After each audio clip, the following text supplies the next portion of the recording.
जी हाँ दोस्तों, आप सबका बेस्ट न्यूज भोजपुरी में स्वागत करते हैं। फिर से अवधेश प्रेम यादव मार्केट में तहलका मचाने के लिए फिर से बवाल गीत लेके आ रहे हैं दोस्तों। जी हाँ, कल सुबह 7 बजे अवधेश प्रेमी इंटरटेनमेंट चैनल से रिलीज किया जाएगा दोस्तों।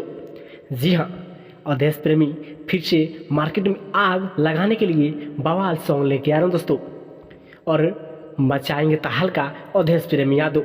जी हाँ, चलिए बताते हैं सॉन्ग का टाइटल क्या है।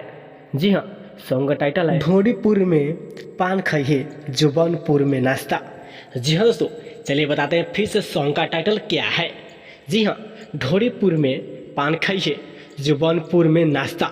जी, फिर से तहलका मचाएंगे अवधेश प्रेम यादव। जी हाँ, चलिए बताते हैं इस सॉन्ग का गीतकार कौन है।